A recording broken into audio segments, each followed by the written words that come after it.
si. Cuộc sống là vui vẻ, đừng sầu muộn. Cha mẹ có ơn nghĩa, đừng bất hiếu. Vợ chồng là duyên phận, đừng chán ghét. Con cái là thân cận, đừng rời xa. Cảm tình cần vun bồi, đừng tính toán. Mê tín là gạt người, đừng mắc lừa. Dục vọng là vô cùng, đừng quá độ. Giúp người là chính đáng, đừng bỏ qua. Bình an là hạnh phúc, đừng xao động.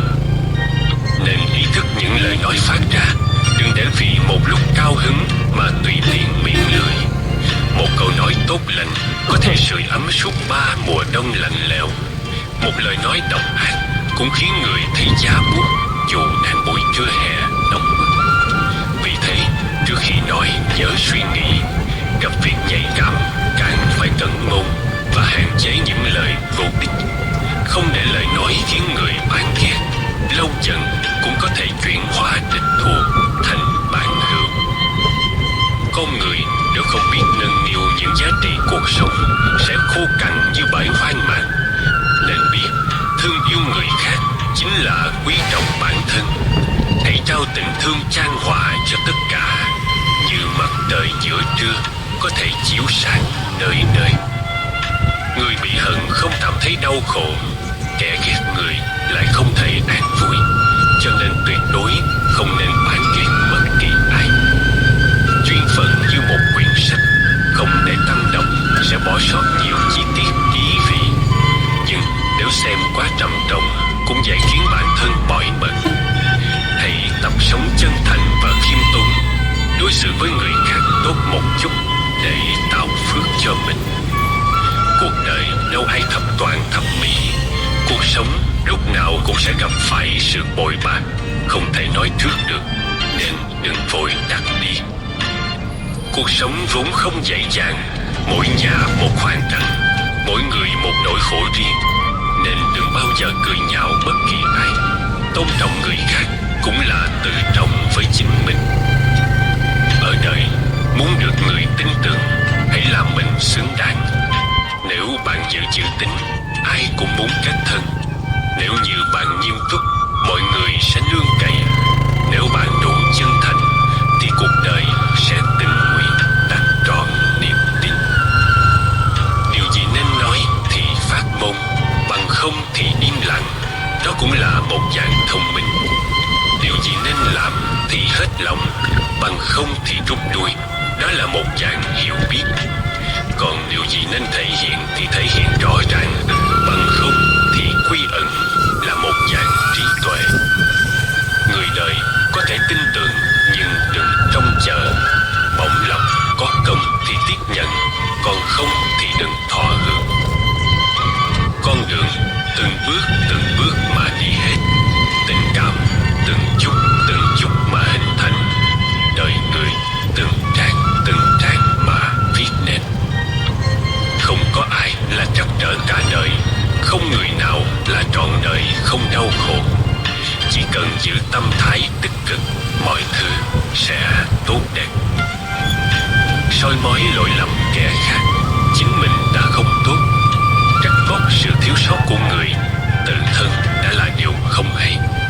Dùng tâm lượng bản thân đánh giá người khác thì không ai là hoàn thiện. Rắp tâm đẩy đối thủ vào đường cùng không thể khiến họ đi vào tuyệt lộ, mà chỉ hại mình hết đường rút lui. Chậm dòm ngó chuyện tốt xấu thiên hạ không thể khiến ai mất mát điều gì, mà chỉ làm bản thân không còn thời gian ngẩng đầu nhìn trời cao đất rộng. Người quá độc bản sẽ không có bạn bè. Lòng quá ích kỷ chỉ khiến mình mỏi mệt. Chỉ có tình thương mới tạo ra nghĩa tình, mới có thể bao dung được cả thế giới. Lúc có thời gian nên ngồi yên phản tỉnh lỗi lầm. Khi rảnh rỗi đừng bình luận chuyện tốt xấu thiên hạ. Lời nói dù không trực tiếp hại thân, nhưng rất dễ gây tổn đức. Những ác của miệng không gì lớn hơn tội vu khống. Nên thận trọng mở lời, tránh nói những chuyện không có.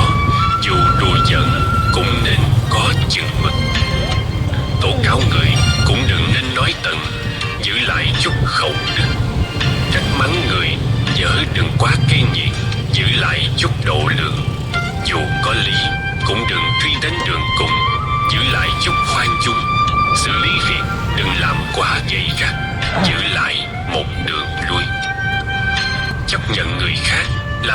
cơ hội cho mình. Phát cho con cái chìa khóa Cảm 8. thông với xung quanh mới giúp bản thân trở nên rộng được. Một người Dạ, khoan dung gì vậy? là bởi biết dùng trái tim thiện lành đối xử với cuộc đời. Một người có tố chất là do luôn đem lòng tôn trọng ứng đối với kẻ khác. Một người có tu dưỡng thể hiện qua thái độ ôn hòa với mọi người và việc biết nghĩ đến người khác mới đáng được mọi người quan tâm. Có tôn trọng đối phương thì mới được cuộc đời trân trọng. Dùng tâm thái nhẹ nhàng đối xử với tất cả thì lòng mình tự nhiên cũng trở nên thư thái. Giữa bạn bè với nhau cũng vậy. Nếu bạn đối xử tôn trọng nể vị, họ sẽ ứng đáp nhẹ nhàng lịch sự. Bằng như khinh lợn quát tháo sẽ nhận lấy sự bất mãn xem thường. Cho nên trong cuộc sống, đối xử với bạn bè nên chân thành, đối xử với người thân nên tình nghĩa, đối xử với người thương cần bao dung, đối xử với kẻ thù cần tha thứ. Con cảm ơn. Dạ. Nếu luôn giữ tâm niệm thiện lành, ứng xử với mọi người, dần dần họ sẽ cảm nhận và có những hồi đáp tương ứng. Trong lòng chất chứa những điều tốt đẹp, chất lượng cuộc sống cũng theo đó mà được nâng cao. Tướng tự tâm sanh, cảnh tùy tâm đổi. Sự lương thiện trong lòng đủ lớn sẽ hiện ra ngoài mặt, rồi lan tỏa đến chung quanh, dẫn đến những kết quả ngọt lành.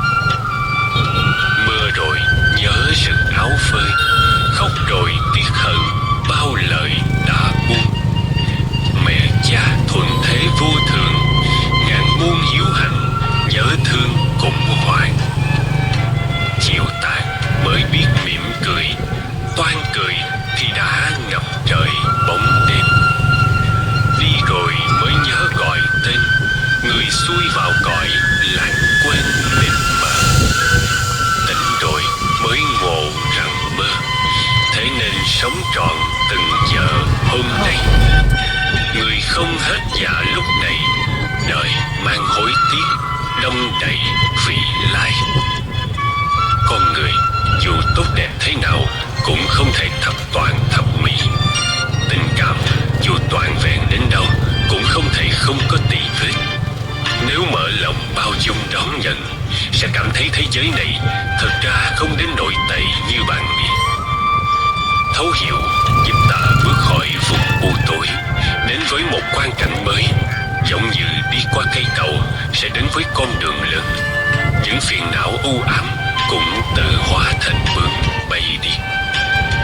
Bởi vì chúng ta đều có những muộn phiền, bất bình và nhiều việc không được như ý, nên đôi khi cảm thấy cả đất trời tăm tối, bất giác cảm khái nhân tình sao mỏng manh như giấy lụa.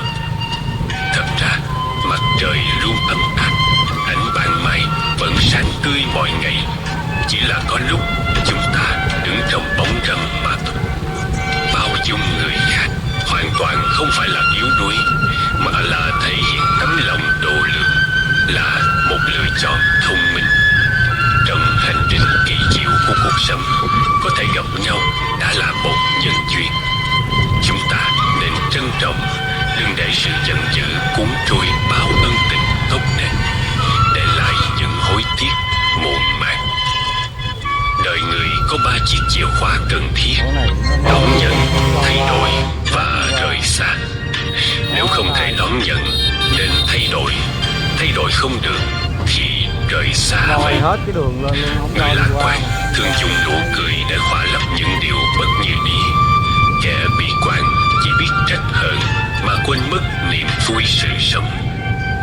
Trên đời không có con đường nào là bằng phẳng, mà luôn thấp thoáng đâu đó những khúc quanh. Bạn nhất định phải băng qua nó và tiến thẳng về phía trước. Một chút quanh co đó không phải đã khuất phục, mà là cơ hội giúp bạn luyện tính kiên cường. Dù thất vọng cũng đừng cục ngã. Hãy nghĩ đến sự mong đợi của cha mẹ và người thân mà tiếp tục cố gắng. Dù chán nản cũng đừng buông xuôi, vì vấn đề không phải ở công việc mà là chính mình.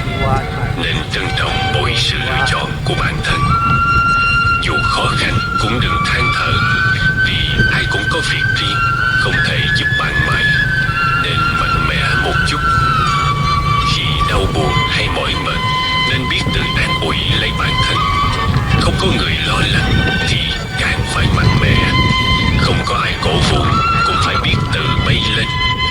con người chiêm ngưỡng cũng cần thơm tho và tươm tất.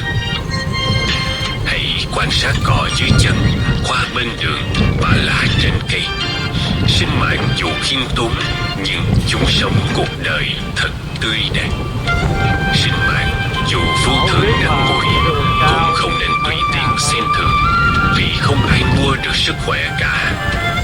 Lúc tức giận thì không nên nói chuyện, vì sau đó ta thường hối hận về những lời đã lỡ thốt ra. Nên tha thứ đối với người từng làm mình tổn thương. Cuộc sống dù vất vả nhọc nhằn, cũng đừng đánh mất lòng tự tin, vì những gì tươi đẹp đều đang ở phía trước. Phẩm chất dù cao quý hay hư hỏng tột cùng, cũng nhớ đối xử hiếu thuận với mẹ cha, vì mai kia chắc chắn bạn cũng sẽ trở nên già yếu. Đừng quên người giúp đỡ mình, đừng hận người đã từng yêu, và đừng bao giờ lừa dối người trao lòng tin cho bạn. Thật ra trong cuộc sống không có khó khăn nào là không thể vượt qua. Trong cuộc đời không có con người nào là không thể rời bỏ. Nếu không được trân trọng, không còn ý nghĩa nữa, thì phải biết dứt khoát quay lưng. Bạn có thể rơi lệ, có thể đau lòng, nhưng tuyệt đối đừng tuyệt vọng, bởi giọt nước mắt hôm nay sẽ là sự trưởng thành ngày mai. Mỗi vết sẹo sẽ trở thành sức mạnh để bạn kiên trì hơn trên con đường phía trước. Cuộc sống vốn không hề tồi tệ, đúng sai đều là kinh nghiệm, tốt xấu đều là phong cảnh. Nếu tâm an ổn thì hạnh phúc sẽ luôn có mặt. Dù sao thì cuộc sống vẫn cứ trôi đi, mãi lo lắng xa xôi cho chuyện thiên trường địa cửu, chi bằng giữ lấy sự bình an cho tâm hồn. Cũng nên cố gắng tập sống thật mạnh mẽ, vì không ai có thể thay thế ta sống trọn cuộc đời này. Nhẫn nại một chút, kiên trì một chút, dù chưa nhìn thấy hy vọng cũng nên tin tưởng chính mình. Đôi khi cũng cần can đảm mang gánh nặng vượt qua sức thông thường một chút. Sau khi cố gắng, bạn sẽ phát hiện ra khả năng của mình cũng kỳ diệu lắm, hơn tưởng tượng rất nhiều. Hành trình đời người không chỉ có thuận lợi và bằng phẳng, cho nên hãy biết học cách chấp thuận và mỉm cười. Hãy lau khô giọt nước mắt, hóa giải nỗi nhọc nhằn, rồi tiếp tục đi con đường mình chọn, làm công việc cần làm. Mọi thứ dần dần sẽ trở nên tốt đẹp. Trên đời này vốn không có quá nhiều nếu như.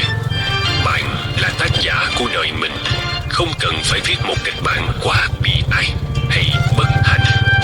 Đừng đứng ở một góc xa xôi chờ đợi rồi lo lắng, sợ hãi. Cuộc sống vốn không hề phức tạp. Hãy thực tập sống đơn giản nhất có thể. Đời mỗi người chẳng qua cũng chỉ là một hành trình. Bình hoa phú quý như hạt sương trên hoa cỏ buổi sớm mai. Lúc sinh ra không mang gì đến, thì khi chết đi cũng không đem được gì theo. Được mất cũng chẳng là gì, cứ thuận theo tự nhiên, sẽ bình an. Có một số việc buông xuống được sẽ cảm thấy nhẹ nhàng. Có một số người chợt nhớ đến cũng làm ta hạnh phúc. Một vài niềm đau nghĩ thông suốt sẽ giúp mình thêm mạnh mẽ. Quá bận tâm vào một vấn đề sẽ khiến mình lẫn quẩn không thôi. Thật ra sự việc dù đơn giản đến đâu, nếu nghĩ quá nhiều cũng trở nên phức tạp. Chỉ cần giữ một tâm thái điềm tĩnh, một tấm lòng rộng mở, thì việc gì đến cũng sẽ đơn giản và nhẹ nhàng qua đi, để lại những tháng ngày bình yên cho cuộc sống. Ta đến nơi đây ắt vạn lần, mộng gì rồi cũng hóa hư vân. Nằm mơ quán trọ thành quê cũ, nên trót vương mang lắm nợ nần. Mới đó màu hoa đã úa rồi, tiếng cười tao ngộ chợt xa xôi. Hân hoan phiền muộn vời theo gió, quyện áng mây thu và cuối trời. Mới đó người đi chất mộng tan, vui thường hoài gõ nhịp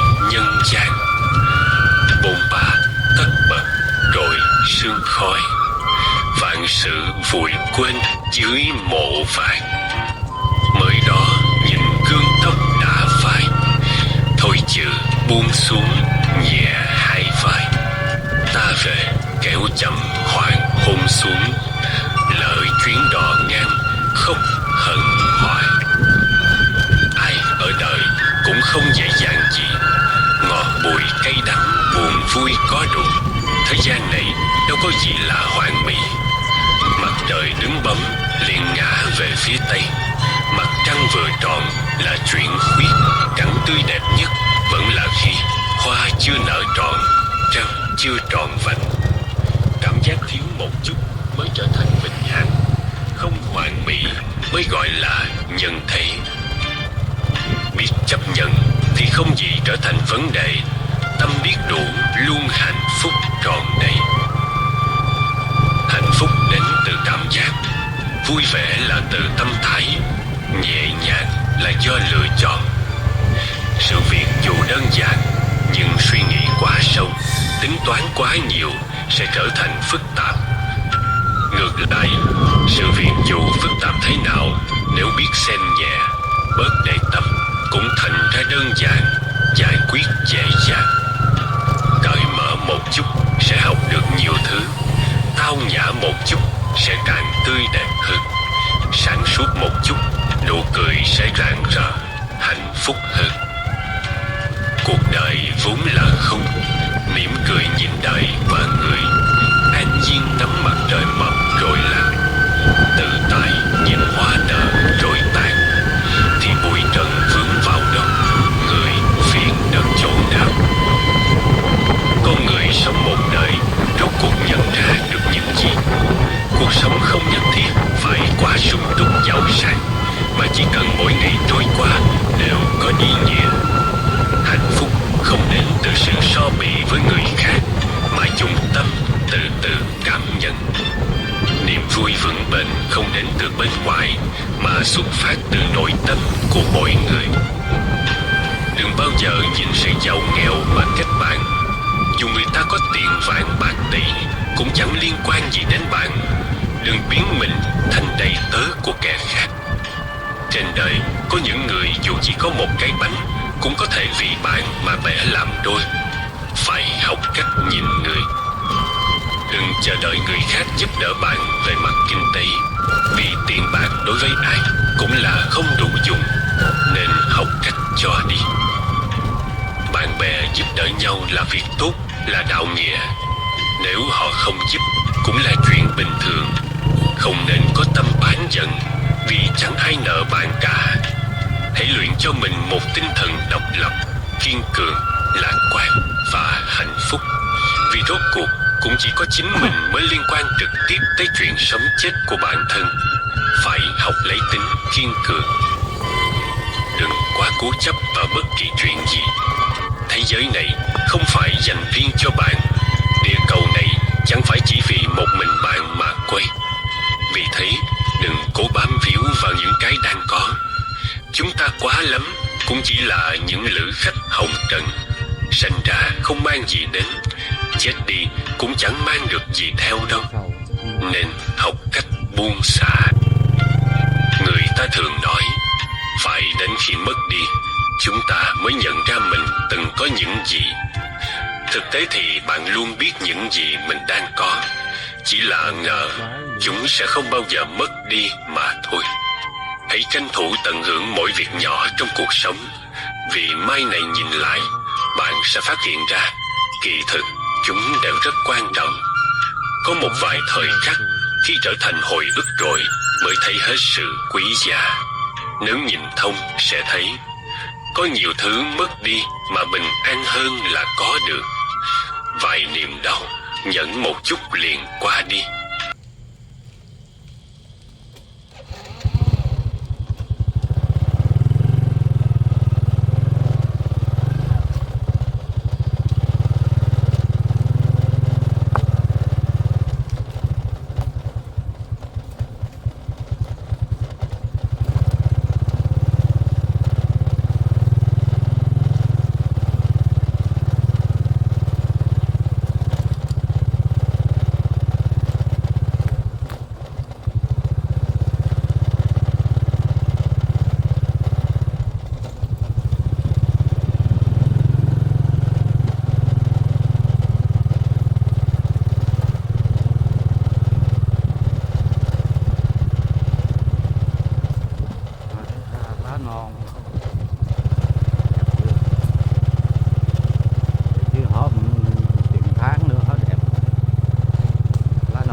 chỉ là đường bóng nặng lắm.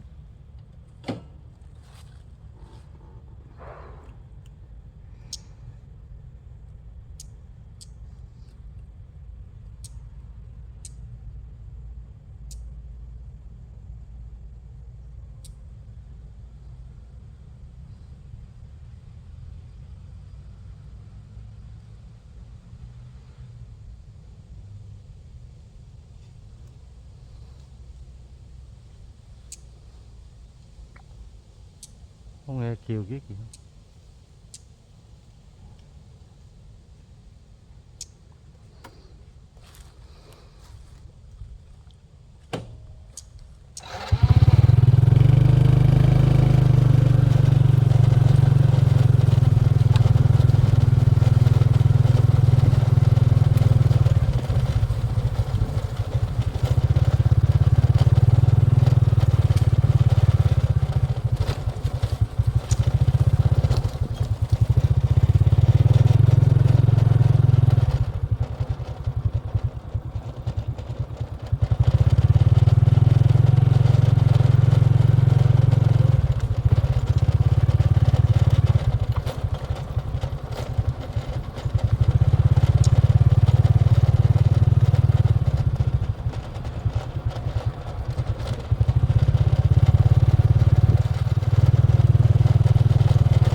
cá.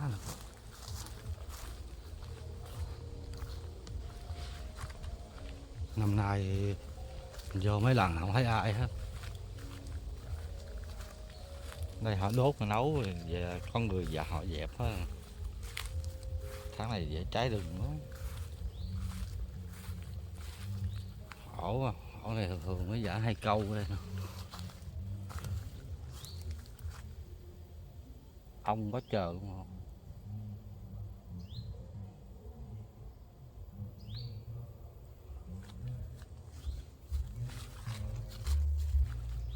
Có cá.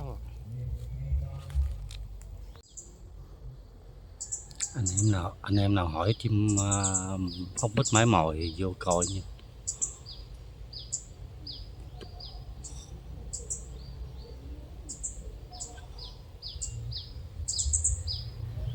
Anh em nào hay hỏi mái mồi vô coi nha. Thì mái mồi mình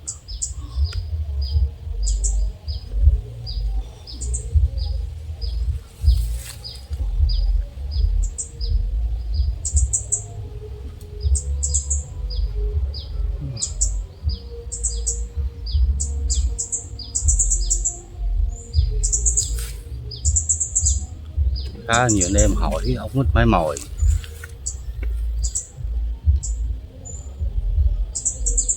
Mái mồi này là quánh vô kỵ luôn rồi.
muốn quẹo á là người ta vô trong đường này nè, là đi